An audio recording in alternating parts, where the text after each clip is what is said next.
Before I start my discussion about our topic, international promotion, let me introduce myself. I am Leia Lorraine Arlibranda. As I said earlier, our topic is all about international promotion, a business product or services to a global audience or in different countries. It involves marketing efforts that go beyond the borders of a single country and aim to reach customers around the world. Let's talk about the key function of international promotion, developing and spreading incredible communication about an offer, like product and services. The main purpose of credible communication is to inform people about businesses, product, or services in a trustworthy and believable manner. This involves providing accurate and reliable information through methods like advertising, public relation, and marketing campaigns. Business carefully craft messages and use different communication channels to reach their target audience and build trust. The ultimate goal is to increase awareness and encourage potential customers to consider and purchases. And now that we know the meaning of international promotion, let us focus on the features of international promotion. The features of international promotion have 5 components, which is the multilingual advertisement, wider platform for the products and services, wider brand awareness, different media like internet, magazine, TV, radio, and advertisement campaign on the large scale. And the last is conducting charitable contributions. Now let's talk about multilingual advertisement. This feature involves creating advertisement in multi-language to reach advertised audience. By using different language, companies can effectively communicate with customers from different countries and cultures. Second one is wider platform for all the product and services. International promotion provides a broader platform to showcase and market product and services. It enables business to tap into new market and reach a larger customer base across different countries and regions. Example: small coffee company in Italy has become popular in their local market for their high-quality coffee beans and unique brewing. To grow their business and increase sales, they decide to promote their products internationally. They do this by participating in trade show, advertising online, and partnering with international distributors.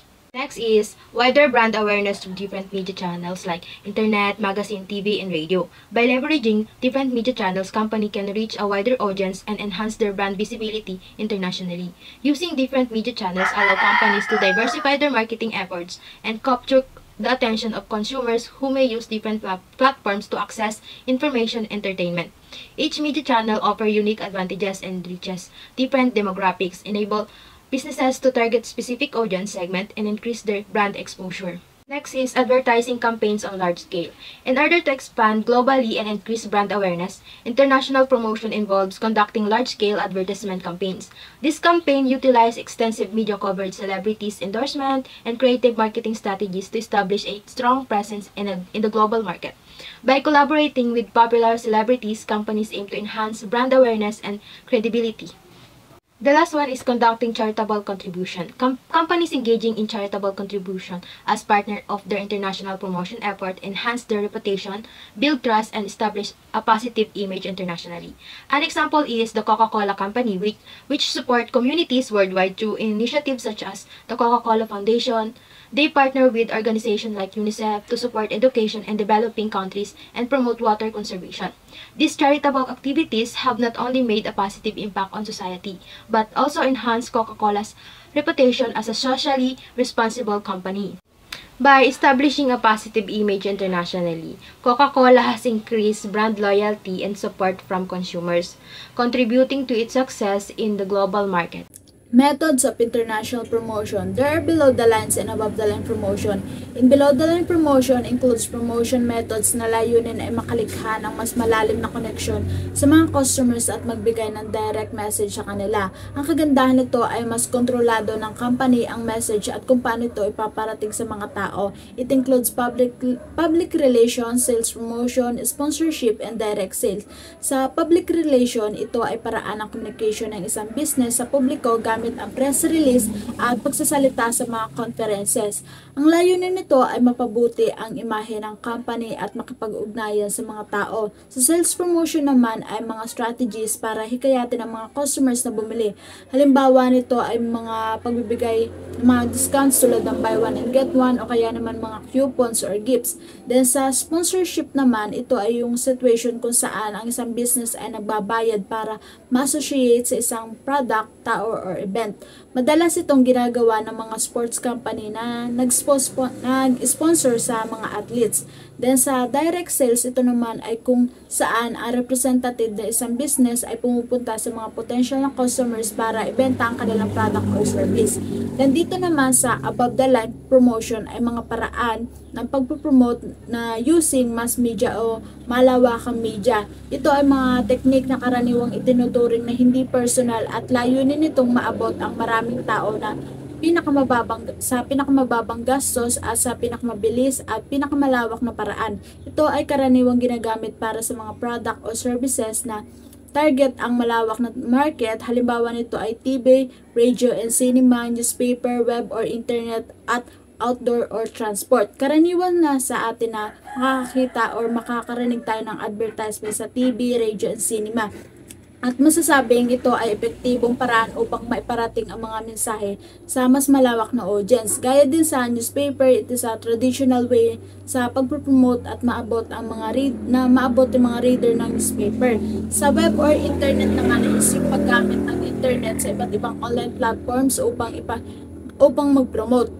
Ito na may maaaring maglaman ng mga banners, ad, videos, ads, social media ads, at iba pa. Lastly, sa outdoor transport. Dito naman is yung paglalagay ng mga billboard, posters, at iba pang mga advertisement sa mga pampublikong lugar tulad ng mga kalsada, terminal, at iba pa. So, mas maraming tao makakita. And here is the stages of international promotion. So, first is identified target audience. Dito is pipili ang company ng target audience o target market na nais nila batay sa location, category o layunin na pagpropromote.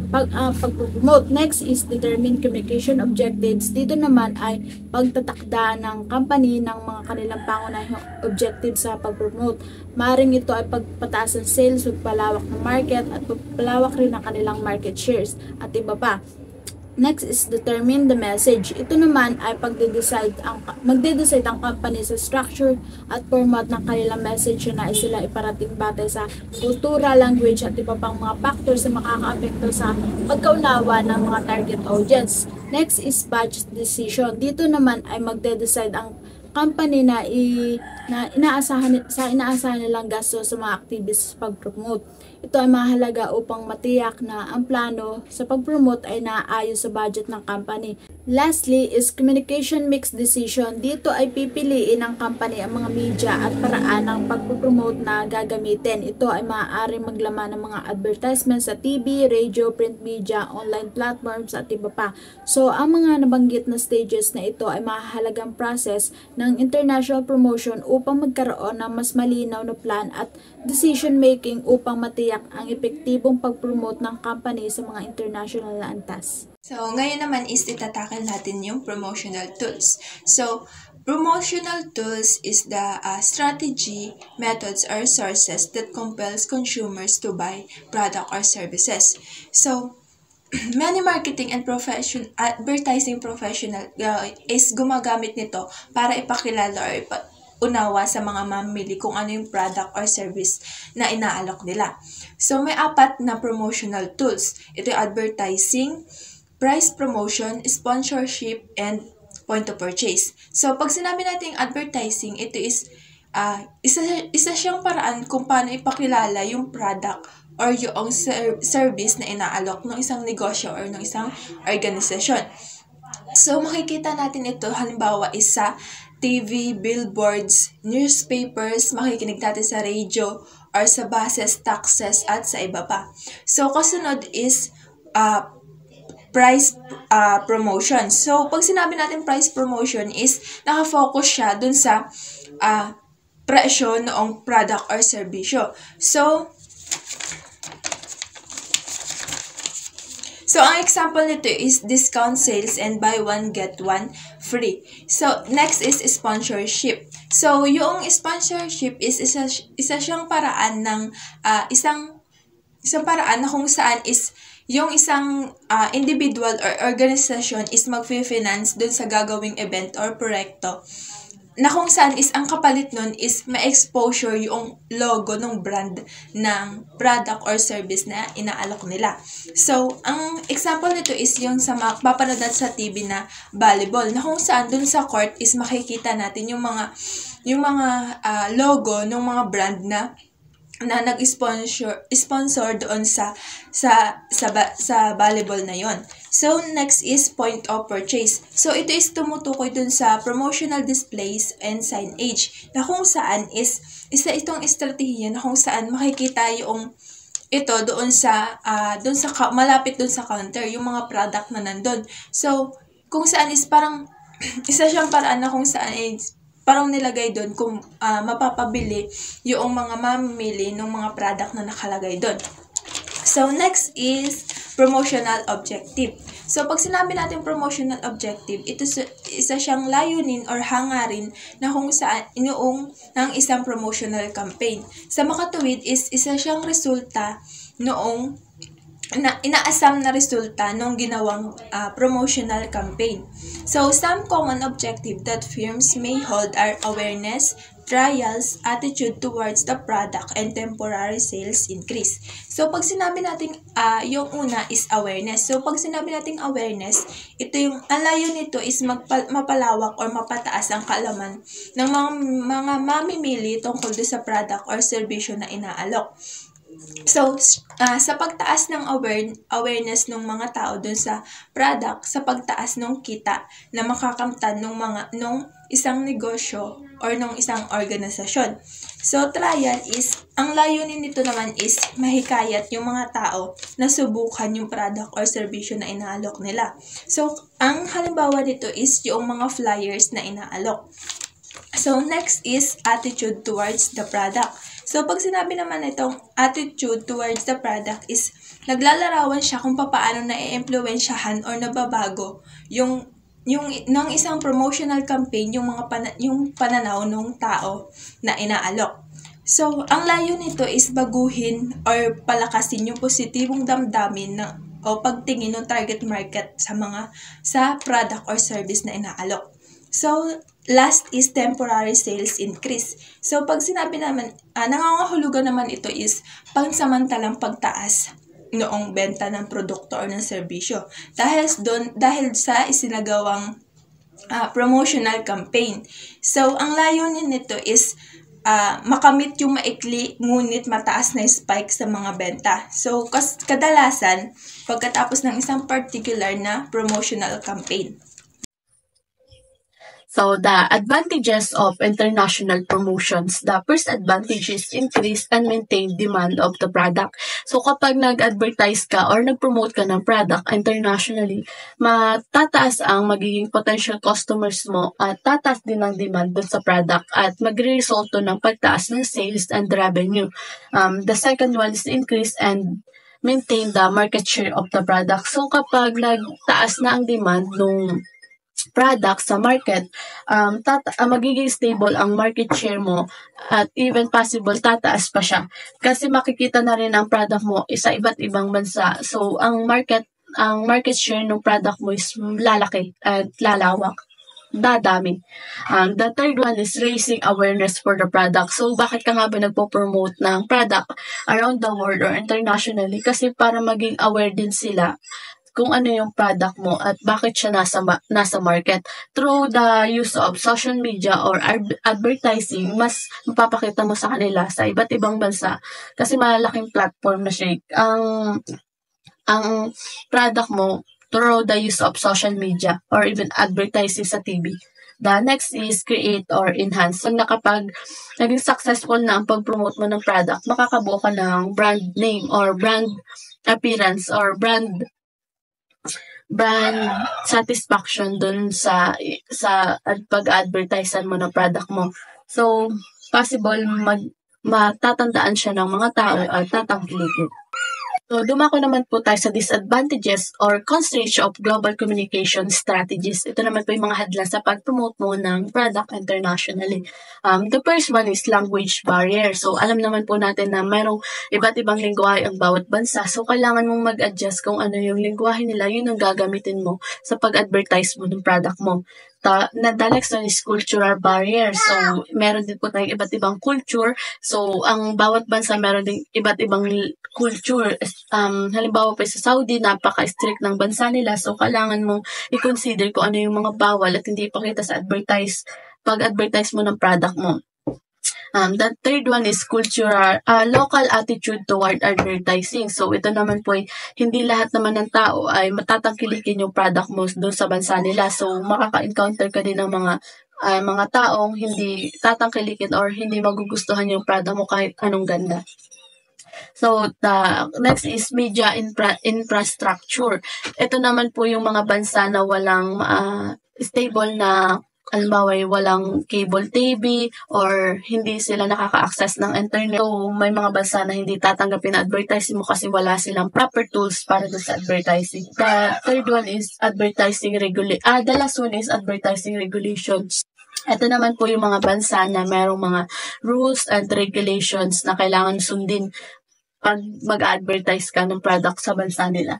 So, halimbawa po dito yung mga bansa na sobrang strict at kailangan sundin na dapat maayos ang pag-advertise mo. Some cultural dimension in international promotion. First is directness versus indirectness. In terms of promoting a product or advertising a product, may mga bansa katulad ng US advertising, they tend to make an advertisement kung saan is ipinapakita nila kung ano yung reason kung bakit dapat mong bilhin yung product, as well as ano yung magiging benefits mo as individual and as consumer when you buy the product. However, may mga bansa din naman na, for example, in Japan, they also has a different culture. At yung direct way ng US advertisement is, itinuturing nila na pagiging arugante o mayabang, which means para sa kanila, hindi yan pagbibigay ng freedom sa kanilang mga customer kung ano yung gusto nilang bilhin. Kaya mas importante sa kanila and mas prepared nila ang pagiging indirect in terms of promoting a product para hindi ma-offend ang kanilang target market or ang kanilang mga customer, lalo na ang mga Japanese. Next is comparison. Hindi na bago ang pag-compare ng mga products, but in terms of advertising, it's prohibited. There are countries lalo na dito sa Asia na they ban that pinagbabawal yun, which is, it's considered daw as bragging or bragging about their product. But in the US, comparison advertising is proven effective because it helped to pursue the customer to buy the product. Because of social media, may advantage and disadvantage yung product comparison. For advertising, comparative advertising is legal, though yung mga bloggers and social media influencer, even a customer, have the right to express their opinion about the products and also compare them to the other products that are already in the market. However, they should make sure that their comparisons are accurate, tama and totoo, to avoid making false and unsupported claims. Next is humor. Here in humor, it simply means that when you're promoting a product internationally, you should consider the differences. Maaring advertisement na yon sa ibang bansa hindi pala nakakatawa at iba ang puntong makukuha nila from that. Iba nila iti-take yung advertisement mo because they have different culture. Maaari din naman na iba at malalim yung ibig sabihin nito para sa kanila. So you have to do the pre-testing muna before you release the advertisement dahil importante yon to know lalo na kung saang mga bansa mo ba ipopromote yung product mo and saang mga bansa mo ba makikita yung advertisement mo. Next is the gender roles. When it comes to gender roles, it is important for international promotion to make sure that advertising message is consistent with the culture and beliefs of the target audience. Traditional culture, among babae is may mga roles sila sa bahay, as well as sila din yung makikita natin sa market bilang mga customer. Like in the US, marami sa advertisement nila is mga babae dahil nagre-reflect yun sa traditional culture nila compared sa ibang bansa katulad ng Europe or Australia o kaya naman Japan, na mas traditional pa compared to US because they're also promoting the ability of women's, not just the product itself. Gaya ng nasa example ng isang Japanese ad na nagsasabing ang camera daw ay napakasimple at kahit ang mga babae kaya yung gamitin. That way of promoting a product wasn't offensive at all because they also promoting that gender is not a basis to determine kung anong kakayahan ng isang tao. Next is explicitness. Ang explicitness meaning kung gaano ka-clear ang nilalaman o message ng isang advertisement at maaaring content ito ay may mga salita na may sexual tone. In the context of international promotion, for example, madalas ang advertising sa US is mas maingat at hindi gaano explicit, particularly sa aspect na may mga sexual content. Because of the morality and conservatism, maaaring magkaroon ng mga influence sa kung gaano ka-explicit ang isang advertisement. But in Europe, Europeans are more open about that kind of advertisement. Kilala din kasi itong bansa nila sa pagiging sexually active at may sexual mannerism. So mas pabor sila sa mga ganitong advertisement. Mas mahihikayat sila in that kind of way or in that kind of promoting a product or advertising a product. Next is sophistication. In the context of advertising, sophistication may involve creating content that reflects a high level of aesthetic as well as intellectual appeal that can meet the preferences and expectation of the target audience. For example, in Europe, compared to US, advertisement they focus on the emotional approach to their customer. Consumer may favor emotional inducement rather than high level of efficiency. Their ads focus on showing feelings or emotion that can be effective para mahikayat na bumili or mag-purchase ng product ang isang US customer. But in Europe, sophistication is on demand. Mas gusto nila yung advertising na kakakitaan ng maganda at ginamitan ng matalinong presentasyon to show the importance of the product. But dahil nga we have cultural differences that have to be considered, nagiging iba't iba bawat bansa ang mga advertisement. At may isang factor in sophistication that's had to consider on creating promoting an international promotion. Next is popular and traditional culture. When it comes to popularity and traditional culture naman, in promoting a product, I would say that the popular way nowadays are the trends kung saan iba't ibang bansa na rin ang gumagawa nito. They are promoting a product using influencer or more on promotion using social media. And the traditional culture naman is the ads and the television advertising or the patalastas even in the radios, and also the use of flyers and some other advertisement platforms. That also reflects to their culture. On the other hand, the popular way is only used based on the target audience ng isang company or business.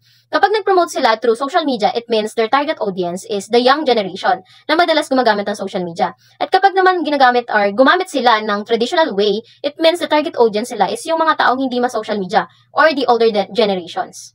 Lastly is the information content versus flap. Gaya nga ng sophistication type of advertisement, para din itong information content, kung saan may saysay and laman yung advertisement. Mahusay at makikita mo yung importance, unlike the flap na parang propaganda lang na para mabili yung product, or let's say puno siya ng faffery or mga exaggerated na salita or way ng pagpopromote ng product that not to be taken literally, just to promotion lang. Katulad sa US, masyado silang mabulaklak mag-promote ng mga product because it was based on their tradition. But in the Eastern European countries, it wasn't effective at all because they want to know the solid truth and the truthfulness or the aesthetics of the product before they purchase.